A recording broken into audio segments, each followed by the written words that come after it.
우리 역사 속에서 일본과 외교관계 중심에 있었던 곳 부산. 부산의 헤리티지 엑스파일을 공개합니다. 임진왜란 후 조선에서는 일본의 요청에 통신사를 파견합니다. 불구대천의 원수가 된 일본. 그들의 요청에 응한 배경은 무엇이었을까요? 조선 통신사는 막부의 장군인 쇼군을 만나 국서를 전달합니다. 통신사가 일본의 왕 덴노가 아닌 쇼군을 만난 이유는 무엇이었을까요? 조선 통신사들은 부산에서 출발하기 전 영가대에서 특별한 의식을 했다고 합니다. 어떤 의식이었을까요? 통신사 일행 중에는 마상제라는 직책을 가진 이들이 있었습니다. 이들은 어떤 일을 하는 사람이었을까요? 부산에는 일본인들이 거주하던 일본인 마을 외관이 있었습니다. 그곳에서 쓰였다는 이것은 어떤 용도로 쓰인 것일까요? 이렇게 재미와 의미가 있는 우리 문화유산의 엑스파일 속으로 떠나봅니다.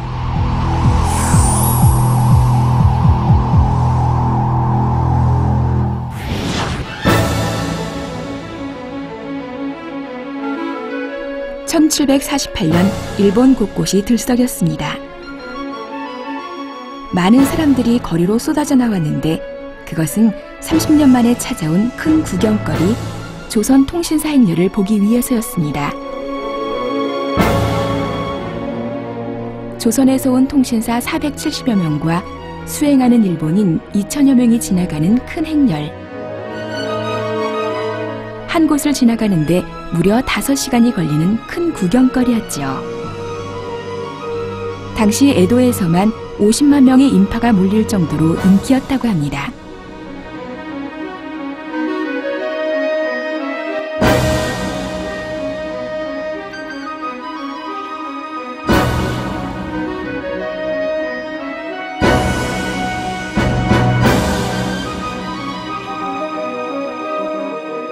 일본에서는 통신사 일행의 많은 짐을 운반하기 위해 30여만 명의 일꾼과 8만 마리의 말을 동원하는 그야말로 국가적인 행사였습니다.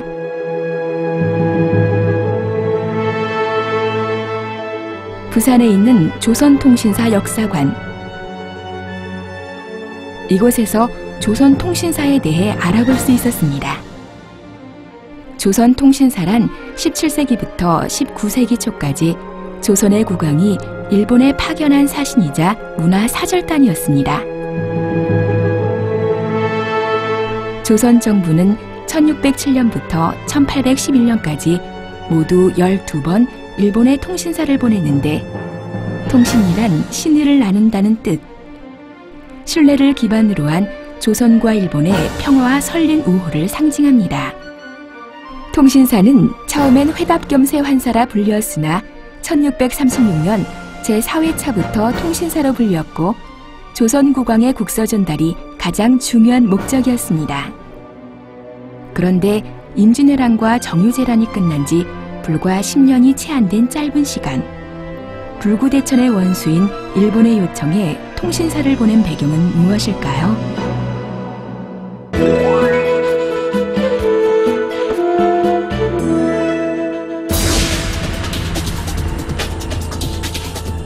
먼저 일본의 입장을 살펴보면 임진왜란을 일으킨 도요토미 히데요시가 죽고 도쿠가와 이에야스가 집권을 하게 됩니다. 그리고 도쿠가와 막부의 권력을 국제적으로 인정받고 민심을 안정시킬 목적이 있었습니다. 그래서 일본 백성들에게 조선에서 통신사가 조공을 바치러 오는 것처럼 보이게 하기 위함이었습니다. 조선의 입장에서 보면 일본의 군사력, 내정을 미리 파악해야 했고 또 임진왜란, 정유재란 때 끌려간 백성들을 기환시켜야 했습니다. 조선과의 무역에 절대적으로 의존하고 있는 쓰시마 번주가 국서 조작을 하면서까지 국교 회복에 노력을 다하였습니다. 이때 조선은 1604년 사명대사를 탐적사로 파견하여 도쿠가와 이에야스와談判을 벌여 포로 1390여 명을 귀환시켰습니다. 이후 1606년 조선은 일본 측의 국교 회복을 위한 두 가지 조건을 제시하는데 국서와 선능을 파헤친 범인을 체포하여 보낼 것을 요구합니다. 이 조건도 쓰시마 번주에 의해 약간의 조작이 있었지만 성사가 되어 1607년도에 처음으로 조선통신사를 파견하게 되었습니다.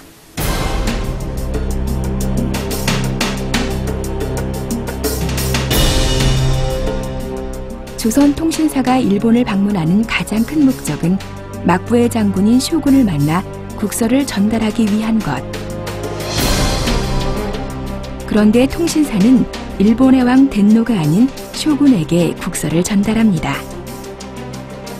그럼 조선통신사가 왕이 아닌 쇼군을 만난 이유는 무엇이었을까요?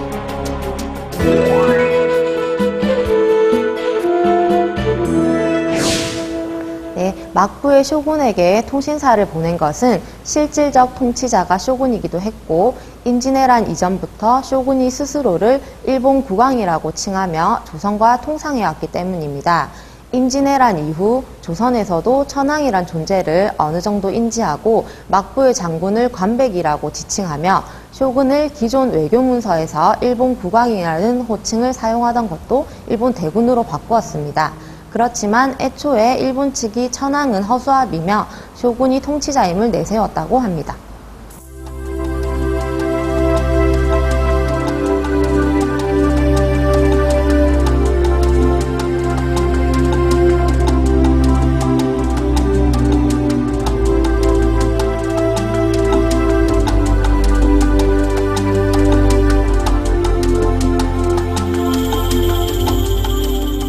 그러니까 일본왕 덴노는 1192년 가마쿠라 막부 무사정권 성립 이후 점차 무력해지고 남북조 내란을 겪으면서 몰락하게 되어 정치적 권력을 상실합니다.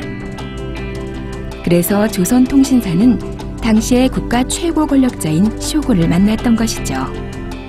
그럼 조선통신사는 어떻게 구성되었을까요?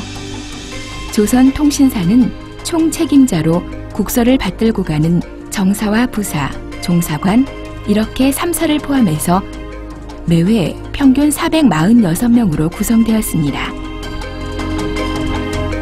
그 중에는 일본의 요청으로 특별히 파견한 이들도 있었는데 그럼 이 중에서 일본인들에게 아주 인기가 높았다는 마상제이는 어떤 일을 하는 이들이었을까요?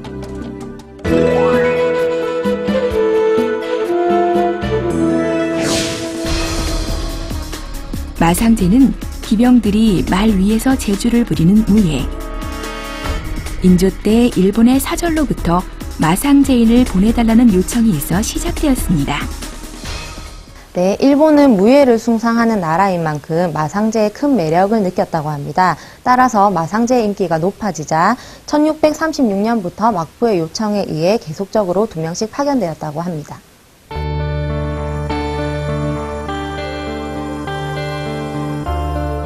1748년 마상제의 고개를 그린 그림에는 말 위에서 버리는 고개를 구경하는 무사들의 모습을 볼 수 있습니다. 마상제이는 거꾸로 서기, 옆으로 타기, 쌍마 타기 등 8가지 묘기를 선보여 일본인들을 열광시켰다고 합니다. 조선통신사가 최종 목적지인 에도에 도착하기까지는 6개월에서 9개월. 한양에서 부산까지 내려와 부산에서 쓰시마로 출발하게 되는데 이들이 출발한 곳은 바로 이곳 영가대입니다. 영가대는 경상도 순찰사 권반 선생이 1614년 자성대 및 해안에 전투 선박을 감추기 위한 인공 선착장을 조성했고 이때 파올린 흙이 작은 언덕을 이루자 그 위에 세운 정자입니다. 그런데 조선통신사들은 부산을 떠나기 전 이곳 영가대에서 특별한 의식을 가졌다고 합니다. 과연 어떤 의식이었을까요?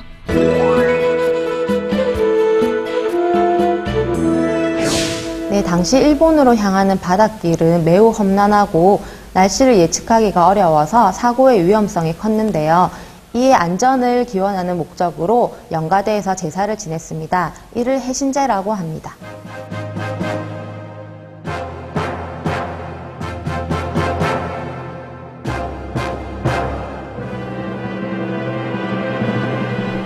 지금이야 일본에 가는 게 쉽지만 당시 조선 통신사 일행에게 바다를 건너는 것은 목숨을 거는 일이었습니다. 실제로 1703년 조선의 통신사 일행이 타고 가던 배가 좌초되어 108명이 사망하는 일이 있었고 1748년에는 배에 불이 나 사람들이 목숨을 잃는 일도 있었습니다.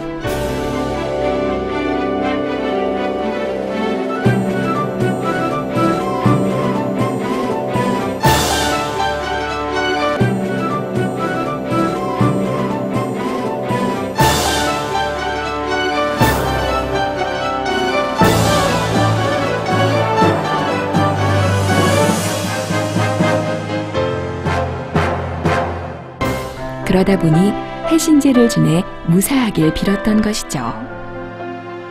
그래서 통신사 일행은 3일 전부터 모두 목욕제계 후 술, 담배, 고기, 파, 마늘을 금하고 제를 올렸다고 합니다. 통신사 일행의 여정은 대단히 힘든 여행이었습니다. 6척의 배에 나눠 타고 부산을 출발한 통신사 일행은 스시마로가 오사카까지는 해로로, 오사카부터 에도까지는 육로로 이동했습니다. 조선 통신사의 여정에는 나고야도 포함되어 있었습니다. 나고야성은 오사카, 구야모토 성과 함께 일본의 3대 성으로 꼽히는 곳. 도쿠가와 이에야스가 일본을 통일한 후 폐허가 된 성을 다시 쌓아 1612년에 완성된 성입니다.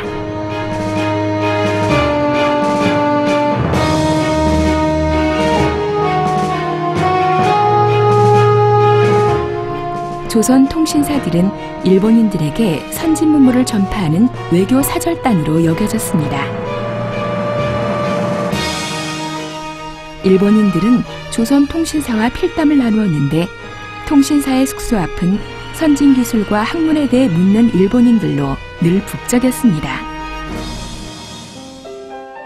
1764년 나고야에서 조선 통신사 중 이좌국 선생에게 인삼재배법을 알려달라는 필담을 나눴다는 기록이 전해오는데 통신사가 갈 때마다 일본에선 인삼재배법을 집요하게 캐물었지만 통신사는 국가기밀이라 시치미를 뗐다고 합니다.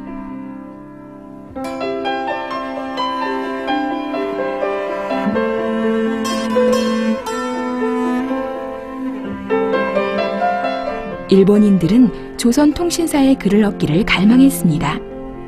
조선 사람의 글을 간직하면 복이 온다고 믿었고 병상에 누운 어머니가 통신사의 글을 보면 병이 나을 것 같다고 하며 글을 청한 이들도 있었다고 합니다. 또 글을 쓰는 이들은 자신들이 쓴 시를 보고 통신사가 칭찬을 하면 대단한 명예로 여겨 일본인들이 벌떼처럼 모였다고 기록에 전합니다.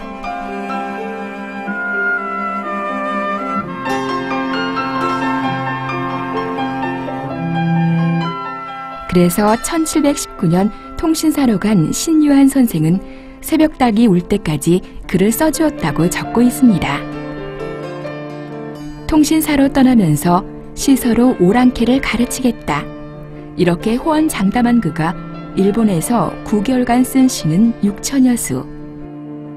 그러니 정말 많은 요청이 있었던 것이죠. 그런데 신유한 선생은 그에 져서 해유록에서 일본인들이 우리 학문에 관심이 높은 것을 알고 놀랍니다.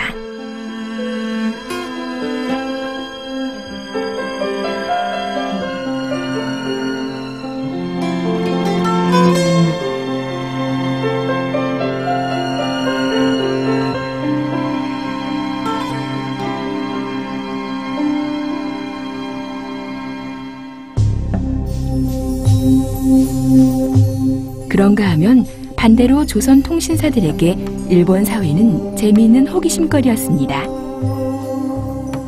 특히 일본 여성에 대한 기록이 전하는데 모든 여인이 하얗게 분을 바르고 연지를 칠했으며 이를 검게 물들였다고 적고 있습니다.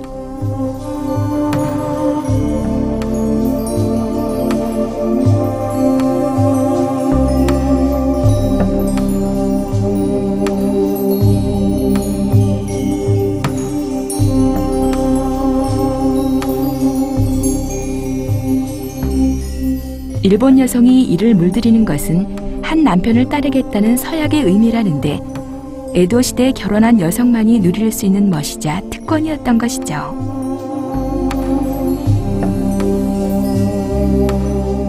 이렇게 일본을 오간 조선통신사는 1811년을 마지막으로 끝을 맺습니다.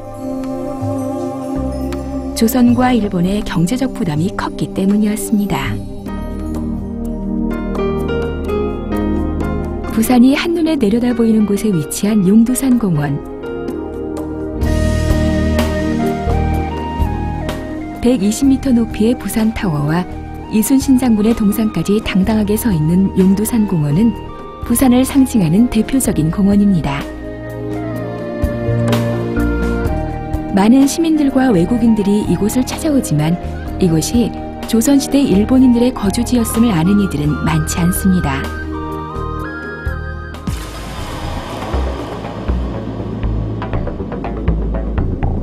공원 한 구석에 작은 표석이 있습니다.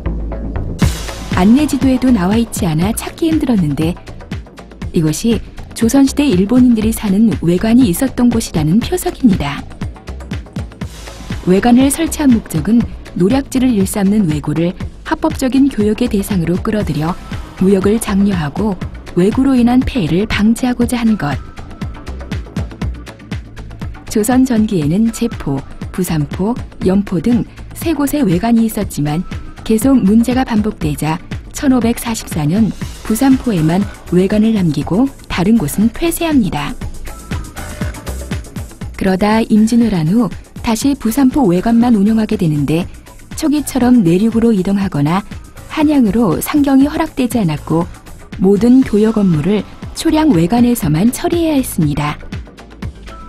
그래서 초량 외관은 점점 규모가 확대되어 부지 면적이 11만 평에 이르게 됩니다. 조선 정부는 초량 외관에 돌담을 읍성처럼 쌓고 일본인들이 밖으로 나오지 못하게 6개의 감시 초소를 두어 지키게 했습니다.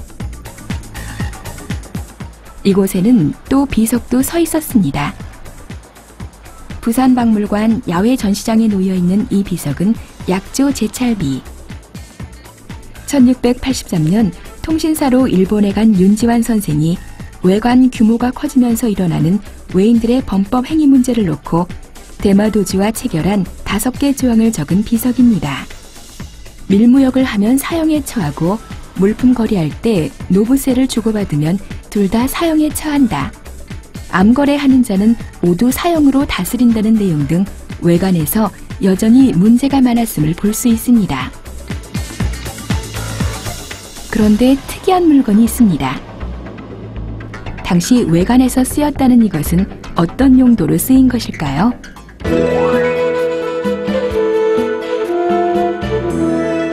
초량회관은 현재 용두산 공원 일대에 조성되었던 10만 평의 일본인 마을이었습니다. 이곳에서 일본과의 무역 활동이 이루어졌었는데요. 이때 무역의 대금으로 은을 유입하였습니다.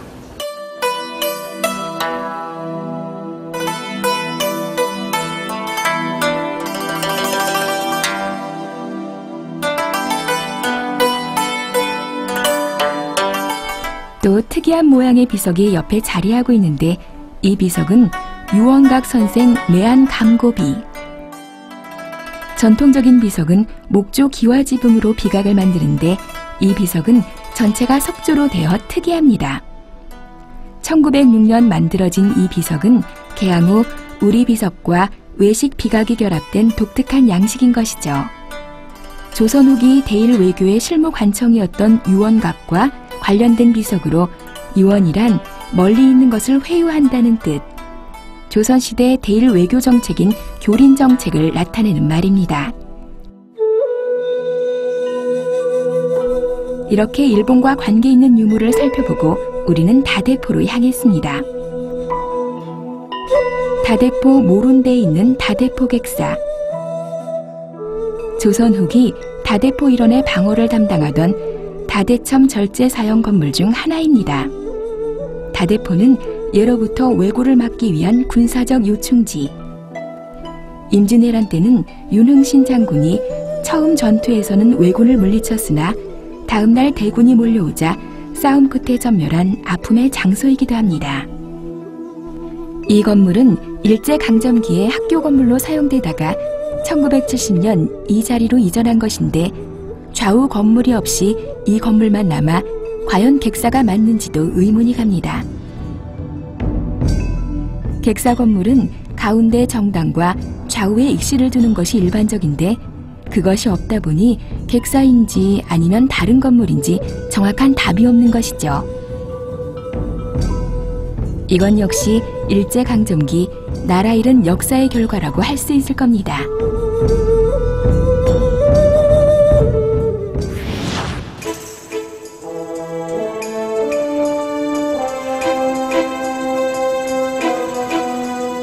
역사는 돌고 돈다는 말이 있습니다.